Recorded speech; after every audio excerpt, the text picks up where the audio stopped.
Operation সিঁদুরের সময় যুদ্ধ থামল ভারত পাকিস্তানের দুই সামরিক কর্তার কথায়, কিন্তু ট্রাম্প সাহেব বললেন, না না, আমাকে বাদ দিয়ে যুদ্ধ থামাবে কি করে? কিন্তু ট্রাম্পের সে নার্সিস্টিক মিথ্যাচারের পর্দা ফাঁস করলেন প্রাক্তন CDS Anil Chauhan. Retired general Anil Chauhan স্পষ্ট বলেছেন, অপারেশন সিঁদুরের সংঘর্ষ বিরতি নিয়ে সিদ্ধান্ত হয়েছিল ভারত ও পাকিস্তানের দুই ডিজিএমওর সরাসরি কথাবার্তায়। কোনো তৃতীয় পক্ষের ভূমিকা সেখানে ছিল না। অর্থাৎ আমেরিকা বসে দুই পক্ষকে বলেছে, চলুন ভাই এবার হাত মেলান, এমনটা কিন্তু ঘটেইনি। তাহলে সংঘর্ষ বিরতির বিষয়ে মার্কিন প্রেসিডেন্ট ট্রাম্প এত তাড়াতাড়ি কি করে জেনে গিয়েছিলেন?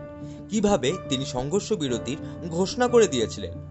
অনিল চৌহান জানাচ্ছেন, পাকিস্তানের তরফ থেকেই সংঘর্ষ বিরতি সংক্রান্ত এই তথ্য ফাঁস করা হয়েছিল। এই ভারত পাকিস্তান যুদ্ধ থামানোর কৃতিত্ব দাবি করে ট্রাম্প হাজার হাজার মিথ্যে কথা বলে গিয়েছেন বিগত কয়েক মাসে। সঙ্গে নোবেল শান্তি পুরস্কারেরও দাবি জানিয়েছেন। আপনার কি মনে হয়, ট্রাম্পের মুখের ওপর ভারতের বলা উচিত যে না, তুমি মিথ্যে কথা বলছো, এই যুদ্ধ তুমি থামাওনি? নিজের মতামত জানান কমেন্ট বক্সে।